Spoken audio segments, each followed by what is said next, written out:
El siguiente programa es un espacio contratado. Curiquingue TV no se responsabiliza por las versiones emitidas.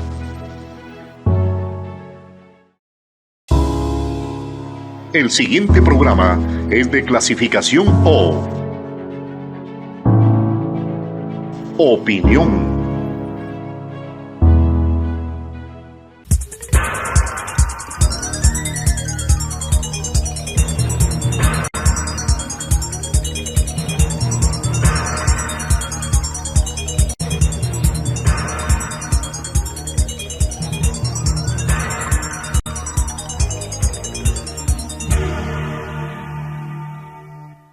Amigos y amigas, tenemos la grata participación de la abogada Mónica Luzárraga, precandidata a la alcaldía de Guayaquil. Muchas gracias realmente por la oportunidad. Muy buenas noches. Buenas noches, ¿cómo está? Muchísimas gracias a las personas que nos escuchan en este momento. Su postulación como candidata a la alcaldía de Guayaquil. ¿Usted por qué desistió de ser candidata por el Partido Socialista? Al parecer, de lo que usted ha dicho, quien rompió esa alianza con Pachacutic y Unidad Popular habría sido el mismísimo Partido Socialista. Bueno, sí. Por influencia del correísmo, ofreciéndole a usted la candidatura a la concejalía. ¿No habría sido mejor la confluencia de todas las fuerzas políticas, incluyendo al correísmo, y que usted sea la candidata de concertación de todas esas fuerzas políticas? Muchas gracias por la pregunta. Como lo he venido explicando, alrededor de la mesa de la unidad venían meses de diálogo, meses de debates, de talleres. Y alrededor de esa construcción siempre habían estado sentados el Partido Socialista Ecuatoriano, por su cabeza nacional, el doctor Gustavo Vallejo, el Movimiento Plurinacional Pachacuti con el compañero Guillermo Churuchumbi, así como Unidad Popular con el compañero Giovanni Atariguana, quienes habían consensuado alrededor de poner un alcalde o una alcaldesa de consenso, luego de establecer otros factores, digamos, estadísticos, de encuestas, etc. Luego de pasar el proceso de primarias y a la espera de confluir en una alianza amplia para la ciudad de Guayaquil, el Partido Socialista comunica que se retira de la mesa de unidad porque ha llegado a acuerdos directos con el partido amigo que hoy cobija a la Revolución Ciudadana. En esa esfera, obviamente, yo debía declinar mi candidatura y así me fue pedido el lunes de esta semana, el lunes 13 de julio, que presente mi renuncia para liberar el espacio que se requiere, en este caso, dentro de esa lista para poder llegar a alianzas con el partido amigo que hoy cobija a la Revolución Ciudadana. Y yo mantenerme en la mesa de la unidad con quienes decidieron pues continuar este camino como fue previsto desde el inicio. Las razones luego fueron entendidas, un mensaje que emite en su momento la compañera Gabriela Rivadeneira del Movimiento Revolución Ciudadana, indicando que dentro de esas discusiones pues se me había ofrecido a mí en su momento ser concejal, algo que es absolutamente falso, toda vez que yo jamás he tenido conversaciones con ella de forma directa, ni tampoco en la mesa de la unidad en ningún momento. Vamos con las expresiones vertidas por parte de la presidenta de la Revolución Ciudadana, Gabriela Rivadeneira, de que usted es una chimbadora y que su decisión de postularse como candidata a la alcaldía de Guayaquil podría obedecer sobre todo a un acuerdo con el gobierno nacional. Nadie que me conozca alrededor de mi vida pública puede hablar de intrascendencia o incoherencia con respecto a lo que hago en realidad cada día. Había una línea trazada, había una hoja de ruta, había una propuesta sensata para la ciudad de Guayaquil y yo siempre fui clara. Si alguien tiene mejores posibilidades de llegar y responde realmente a la construcción de una candidatura de base y de consenso, y no impuesta, no decidida entre 4 o 5 personas dentro de un círculo de poder, pues definitivamente yo sería coherente y consecuente con mi postura y tendría la total humildad de dar un paso al costado y permitir que una candidatura de esa naturaleza pues prospere. Sin embargo, lo que hemos visto es lo que comúnmente se ve, ¿no? Candidatos elegidos bajo el sistema democrático y sin ningún tipo de reengambre popular, sin ningún tipo de consenso con las bases, con las militancias de cada uno de los partidos. No sé a qué se refiere la señora Gabriela Rivadeneira respecto a alianzas o pactos con el gobierno nacional, cuando he sido yo, con mi nombre, con mi apellido, una ciudadana cualquiera, común, sin ningún tipo de respaldo político, quien ha venido defendiendo, sosteniendo y denunciando varias causas en contra del gobierno nacional. Por lo tanto, las expresiones me tienen sin cuidado, las afirmaciones son carentes de todo sustento y además, para mi parecer, demuestran la preocupación que trae la candidatura de Mónica Luzárraga dentro del tablero electoral para quienes están en la tendencia, porque ciertamente tenemos la posibilidad de amalgamar una fuerza mucho más amplia que la que se ha venido dando para la ciudad de Guayaquil. El correísmo lanzaría a su propio candidato,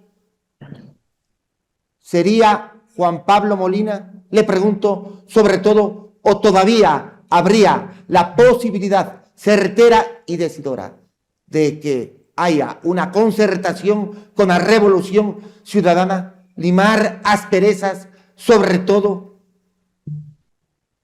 Bueno, la confluencia en las alianzas concluye el día de mañana, quizás hasta de manera formal, pero lo que viene después del 18 es simplemente la inscripción de candidaturas. Nosotros, al menos de mi parte, de mi postura personal, no existe ningún tipo de desafecto con la Revolución Ciudadana. Yo conozco muchos de sus militantes, trabajo al día de hoy con ellos, construyo con ellos desde los sectores sociales, por lo tanto no tengo ningún tipo de discrepancias con tender puentes, diálogos, seguir construyendo. No puedo responder por otras personas, evidentemente, pero creo yo que lo más importante alrededor de cualquier proceso democrático es elevar el debate, elevar el nivel que tenemos actualmente en la clase política y desterrar desde mi postura ataques personales, descalificaciones, insultos, interpretaciones malhadadas que evidentemente en nada contribuyen a resolver la vida de los ecuatorianos y menos de los guayaquileños. Usted ganaría la alcaldía de Guayaquil. Muy probablemente, si cuento con el apoyo y el respaldo de la mayor parte de los guayaquileños, y creemos que sí, porque alrededor de la figura oficialista hoy se eleva un gran rechazo. Creemos que la ciudad merece una nueva cara, merece una nueva visión, merece continuar el desarrollo progresista que había iniciado Aquiles Álvarez y sobre todo merece, ante todo, que no se la doblegue, que no se le pida estar de rodillas ante un gobierno que asfixia la autonomía, que deja a Guayaquil sin sus recursos, que ha dejado a Guayaquil sin su alcalde, en un estado de completo abandono. Yo creo que el guayaquileño está cansado de las disputas al nivel de Carondelet y cree firmemente que es hora de volver a tomar las riendas de su ciudad. Si el correísmo presenta a su propio candidato y usted también postula para la alcaldía de Guayaquil, habría una dispersión de votos, fragmentación en cuanto a la votación, y esto le podría beneficiar sobre todo al gobierno nacional. Le pregunto, sobre todo, abogada. Bueno, sí, esa fue la gran pregunta que nos hicimos al inicio. Nos conviene la fragmentación, nos conviene la dispersión, nos conviene, como siempre, y digo como siempre porque me han dicho que así funciona siempre, no, pero yo ya he estado antes en un proceso político, nos conviene separarnos y lanzar cada uno por su lado una candidatura, quizás dejando a la gente en la indefensión y en la lamentable posibilidad de que sea esa dispersión de la tendencia la que termine beneficiando al oficialismo? Sí, nos hicimos esa pregunta y por eso siempre invitamos a sentarnos en igualdad de condiciones con todas y todos los actores políticos encargados de tomar estas decisiones a nivel local y nacional. De nuestra parte siempre hubo una propuesta seria, sensata y madura, pero lastimosamente no se puede pedir que otras personas que no coinciden con esa mirada de equidad, de igualdad, pues comulguen o coincidan con esos pensamientos, más aún cuando se parte quizás de un sentir de superioridad, que lo que obliga a la mayor parte de los movimientos y partidos es a sumarse a una mayoría que sin embargo no discute, no dialoga y sobre todo no consensa alrededor de las decisiones que se toman, ni con los movimientos ni con los partidos, y creo yo a este punto tampoco con las militancias, con las bases. Por eso creo que nuestro enfoque y apuntar en este momento para nosotros es al guayaquileño de base, a la guayaquileña que está cansada de esas disputas políticas. Y creo yo que con un trabajo adecuado en territorio, puerta a puerta, barrio a barrio, sería posible en realidad llegar a un consenso ciudadano más que político electoral y conseguir para la ciudad de Guayaquil hacer un frente común contra el oficialismo. Más allá de la candidatura que podría presentar el correísmo, la votación de la Revolución Ciudadana apostaría por Mónica Luzárraga. Así de simple serían las cosas. Por lo tanto, por ende y por consiguiente, reitero, subrayo, recalco, menciono, usted ganaría la alcaldía de Guayaquil en forma apoteósica. Bueno, yo creo y confío perfectamente en que eso puede ser así. De hecho, para nosotros esa es la visión, y lo único que haremos y le daremos a la ciudadanía es juego limpio, es respeto, es madurez, sensatez, es la capacidad de ver que todos no estamos dispuestos a reducirnos al fango que hoy en día es la política, en donde el insulto y la mentira es el común denominador. Alrededor de nosotros hay una propuesta seria y creo yo que ese va a ser el primer capital diferenciador con respecto a cualquier otro tipo de candidatura. Y en eso estamos, en esa construcción y sobre todo con ese compromiso con los guayaquileños y las guayaquileñas. ¿Qué podría usted subrayar de que la ex alcaldesa de Guayaquil, Cynthia Viteri Jiménez, sea, o más bien dicho, será la carta brava del gobierno nacional para la alcaldía de Guayaquil? No debería sorprendernos. Ella ha sido muy allegada al gobierno nacional. No ha dicho absolutamente nada en cuanto a las tropelías, arbitrariedades y anomalías perpetradas, propinadas y desplegadas, mutis en el foro por parte de Viteri en cuanto a este funesto gobierno. ¿Qué le parece? Bueno, yo creo que se tuvo que terminar sacando la careta que tenía, ¿no? Siempre supimos que Cynthia Viteri era la real candidata del oficialismo para la alcaldía de Guayaquil, y lo que tuvo que hacer al momento en que se da cuenta de una candidatura ciudadana real, tuvo que develarse como lo que era. Para nosotros, Cynthia Viteri representaba el pasado, hoy representa el verdugo de Guayaquil. Hoy representa al gobierno que tiene asfixiados a los guayaquileños. Hoy representa al gobierno que ha secuestrado a un alcalde y lo tiene en una cárcel de máxima seguridad. Hoy representa a un Estado que asfixia las rentas de Guayaquil, que no permite generar la obra pública. Hoy representa el servilismo y la sumisión, dos defectos que no es un atributo de ningún guayaquileño someterse a Carondelet. Y todo eso se confirma cuando su propio ex partido habla de que ella fue un error. Cynthia Viteri sigue siendo un error y seguirá siendo un error, hoy no solo por su incapacidad de administrar la ciudad cuando fue alcaldesa de Guayaquil, sino por haberse aliado con un gobierno criminal que incluso ha llenado las calles de Guayaquil de sangre por su incapacidad de controlar la seguridad para nuestra ciudad. ¿qué números tendría la ex alcaldesa Cynthia Viteri? Le pregunto, más o menos. Bueno, sabemos que partía con un margen superior al 10%, que es su voto duro, digamos, que viene siendo arrastrado por el partido base que la aupó. Pero la razón por la que ha decidido sumarse es porque el candidato oficialista, Nils Olsen, no lograba, no despegaba. Por lo tanto, tenía dos opciones: o se sometía al gobierno central o terminaba muy probablemente presa, conforme la habían ya, entiendo, advertido con su convocatoria a la Fiscalía General del Estado.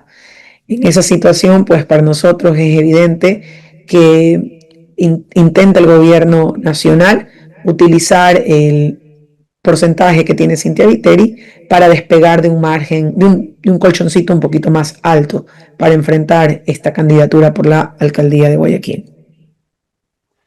Anomalías perpetradas por parte de Viteri al frente del Cabildo Huancavilca, razón por la cual está alineada con el gobierno nacional, fue coaccionada, presionada, intimidada para que vaya a la alcaldía por el oficialismo. Le pregunto, sobre todo, abogada.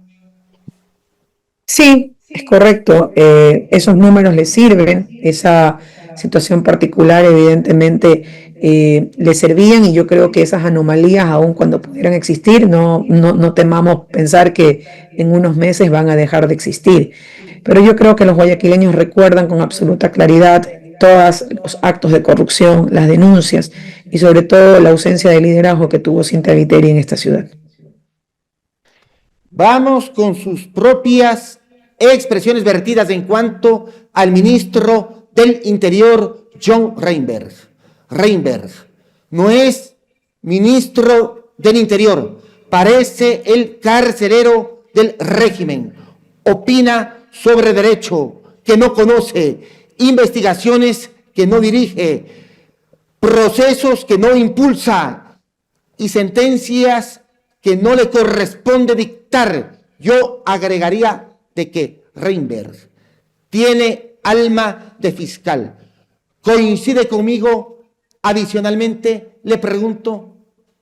Sí, por supuesto, el mensaje que usted acaba de leer es mi autoría y creo firmemente que la pérdida de la institucionalidad de este país y haber desdibujado los límites de los contrapesos tiene a un ministro del Interior que cree que puede hacerlo todo, que puede opinar de todo y que puede dirigirlo todo. Y lo más lamentable, queridos amigos, es que alrededor de esa figura se esconde un rol mucho más inhumano, que es denigrar, descalificar y deshumanizar a los adversarios políticos, con la amenaza latente de que, como controla el sistema carcelario, porque controla el SNAI, entonces puede decidir las condiciones en que los privados de la libertad están. Vemos, si no, cuántas expresiones totalmente deshumanizantes ha hecho con respecto al alcalde Aquiles Álvarez. Y eso debería preocuparnos, porque, me ratifico, no está actuando como un ministro del Interior, actúa como un carcelero, como el cancerbero que está afuera de la cueva para decidir quién entra y quién sale. Y eso en un Estado de derecho y de derechos es inadmisible. Vamos con el capítulo. En cuanto al periodismo nacional, usted, con mucho talento y con mucha sapiencia, ha dicho lo siguiente: lo que ha pasado con Hernán Higuera y Mónica Silva va dejando en evidencia un análisis que para nadie es ajeno. ¿Qué representa ser oposición en este país? ¿Y qué representa, sobre todo, investigar la corrupción que nadie más quiere investigar? La posibilidad real de terminar muerto o silenciado o encarcelado. Esas son las tres consecuencias que se derivan de adoptar una postura valiente y frontal con respecto a la corrupción. Por eso el llamado no es a callar, no es a silenciar. El llamado es a que muchísimas más voces se sumen a ese despertar contra el autoritarismo, porque ciertamente esos actos, silenciamientos, persecuciones, muertes, están llevados a eso, a que la gente tema, a que la gente se repela ante la posibilidad de ver afectada su vida, su integridad, su economía. Y es lamentable, porque esos son los visos de una dictadura. Y aunque no se quiera llamarla así, yo creo que ponerle nombre a las cosas permite enfrentarlas adecuadamente. El Ecuador está sumergido en un totalitarismo, mas no autoritarismo. Le pregunto, sobre todo.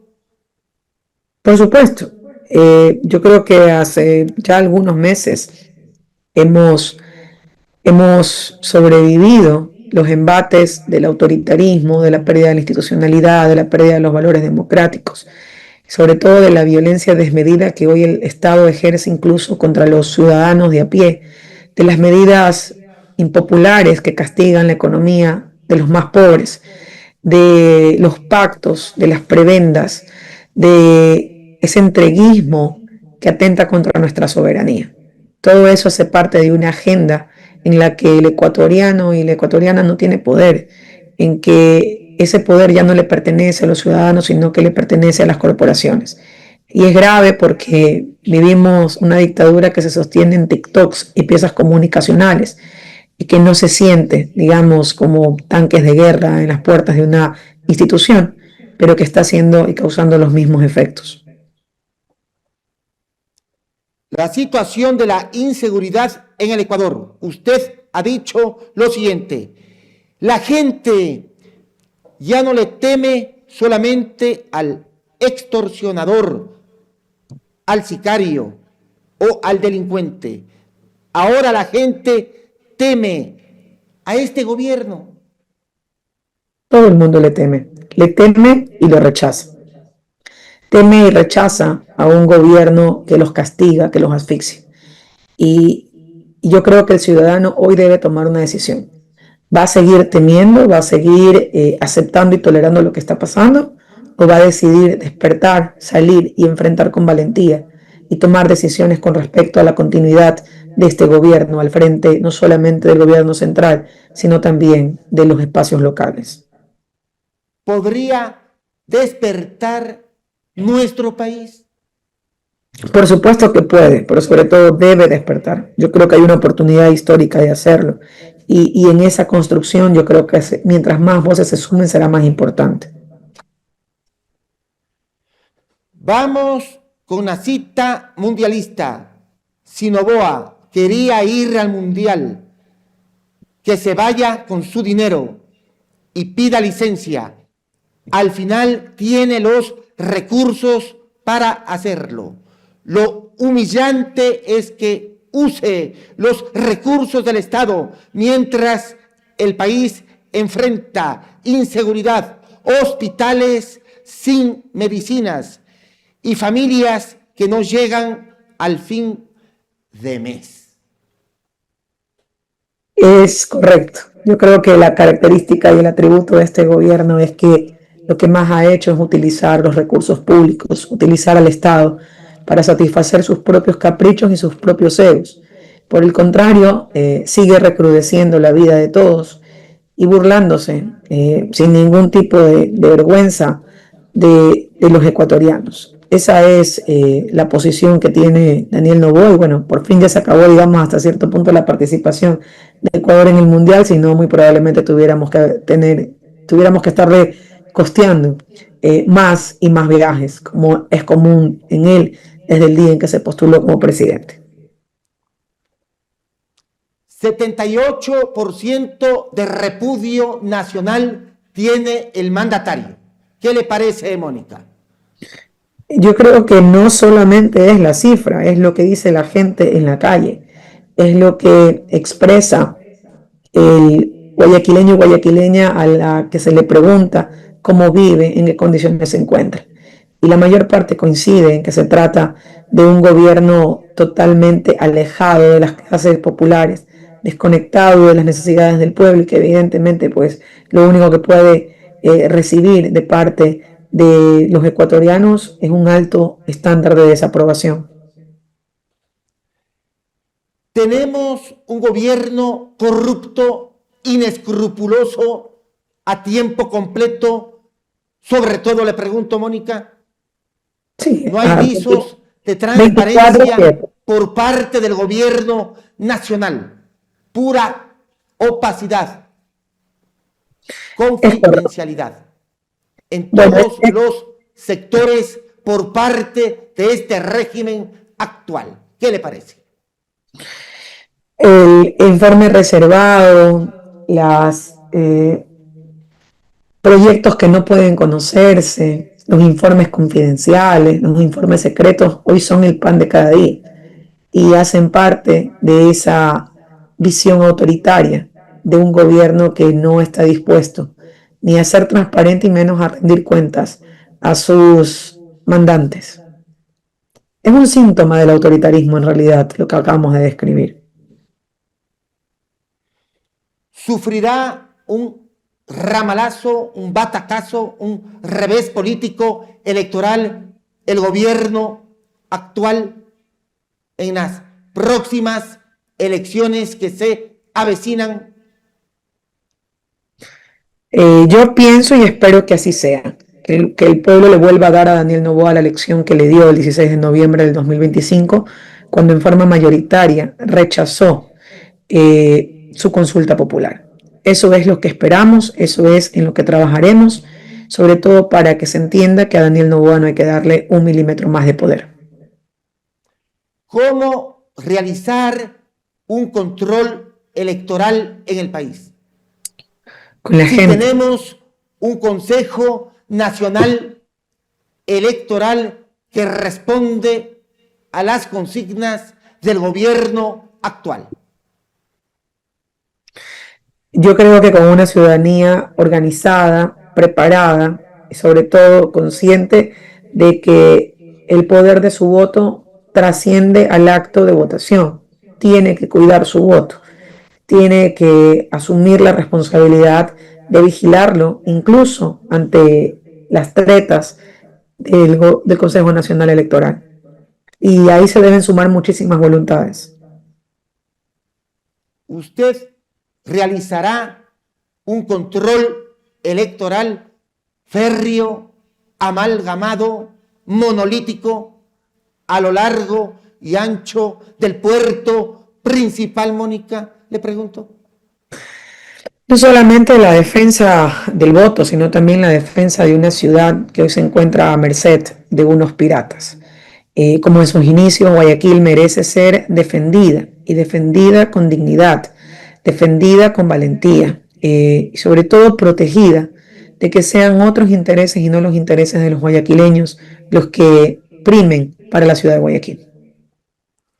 Guayaquil está en manos de unos piratas.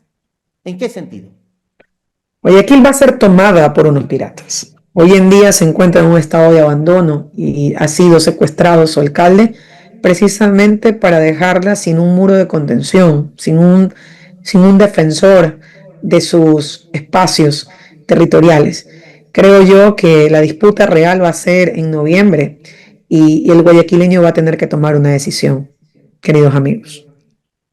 ¿Qué ha hecho el gobierno nacional por el puerto principal? Nada, absolutamente nada. Lo que ha hecho es castigarlo, lo que ha hecho es asfixiarlo. Ha logrado precarizar la vida de la mayor parte de los guayaquileños. Guayaquileños pujantes que se levantaban todas las mañanas a producir y que hoy no tienen empleo, que hoy no tienen condiciones de seguridad social, que hoy se encuentran en el abandono, con un sistema de salud colapsado, con la inseguridad campante por cada uno de sus espacios, territorios, sectores, norte, sur, centro, con una municipio que no puede ser autónomo, porque ve cómo se bloquean cada uno de los procesos de contratación que quiere subir para poder darle obra pública que tampoco llega por parte del gobierno central. Pero lo que sí tiene Guayaquil son rentas, lo que sí tiene Guayaquil son los intereses del gobierno. Por lo tanto, es un botín para quienes hoy intentan disputarlo en noviembre en nombre del oficialismo. La alcaldesa de Guayaquil está todavía políticamente hablando con Aquiles Álvarez Enríquez? No lo conozco, no lo sé.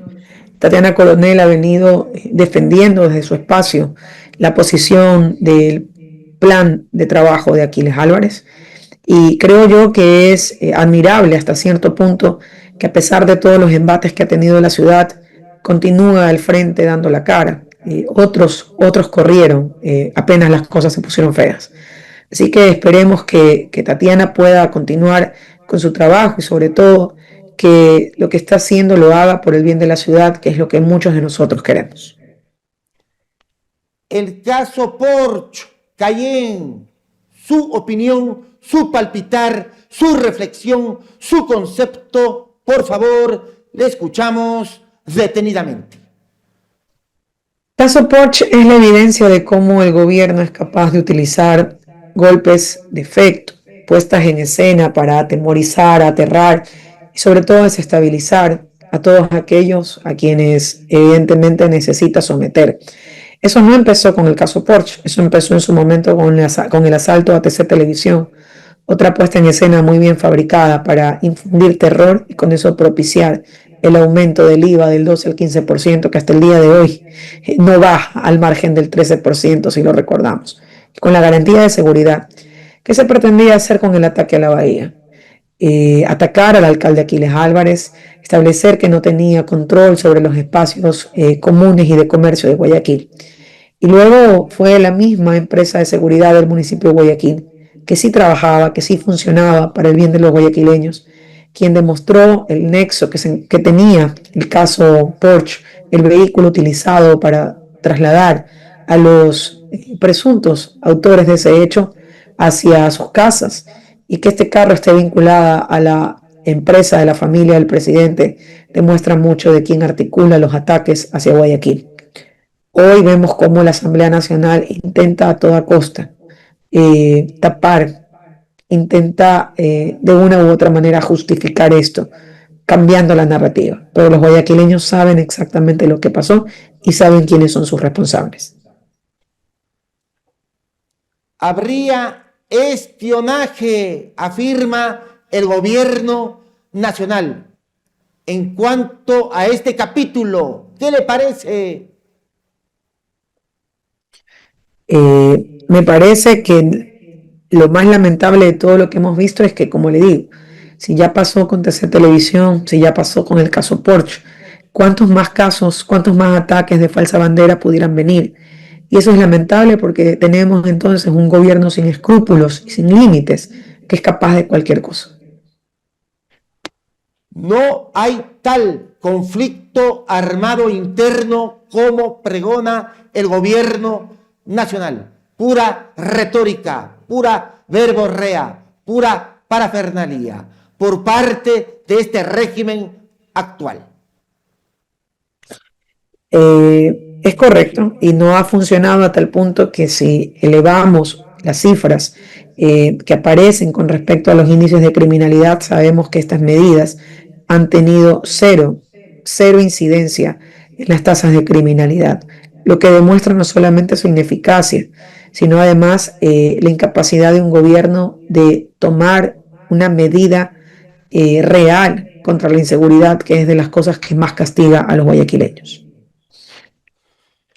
Vamos con la construcción del quinto puente. Usted ha fiscalizado este capítulo y ha manifestado de que quien se beneficia, sobre todo, es el círculo del gobierno nacional y no las familias. Hubo asidero legal para que Noboa haya revocado la competencia de dicha construcción al municipio de Guayaquil o se hizo a dentelladas.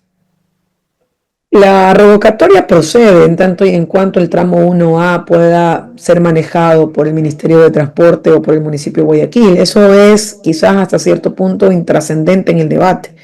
El debate se centra en por qué con tanta premura, con tanta eficiencia y celeridad se hizo o se tomó esa decisión para acto seguido expropiar terrenos de la familia Noboa a un precio superior en 3 veces más que aquel que se está pagando a los demás expropiados. lo cual demuestra que el real interés por tomar la obra no es diligenciar y que se haga más rápido, sino realmente que ésta responda a los intereses de la familia Noboa. Muchas gracias realmente por la oportunidad. Su reflexión final, le escuchamos detenidamente. Yo invito a todos los ciudadanos y ciudadanas a adoptar una postura más combativa, más activa con respecto a la defensa de la democracia y los derechos. Como lo dije en torno a la consulta del no, es hora de salir de nuestro metro cuadrado, es hora de empatizar, es hora de ver por los demás. Y con eso, evidentemente, al ser muchas más personas despiertas, podamos realmente combatir a este gobierno que precariza y pone en riesgo la vida de nuestro país tal cual como lo conocemos. Muchísimas gracias por la oportunidad. Muchas gracias. Sansur Importaciones. Calidad, confianza y las mejores marcas en un solo lugar. En Sansur Importaciones te ofrecemos una amplia variedad de productos de marcas reconocidas a nivel mundial, garantizando originalidad, durabilidad y estilo en cada compra. Productos 100% originales. Precios competitivos. Variedad que se adapta a tus necesidades. Atención personalizada. Ya sea que busques tecnología, accesorios o artículos exclusivos, en Sansur Importaciones encuentras lo mejor del mercado.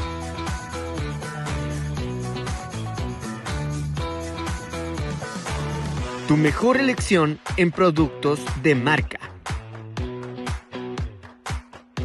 Sansur Importaciones, lo mejor del mundo, más cerca de ti. Señora, seamos sinceras. ¿Su casa ya está pidiendo un cambio? Es hora de darle ese toque único que solo usted sabe elegir. En Dakota encontrarás todo para la decoración de tu hogar y tu cocina. Vajillas, tazas, hermosas carteras y elegantes relojes. Porque cada detalle habla de ti. Sorprende, decora y enamórate de tu espacio.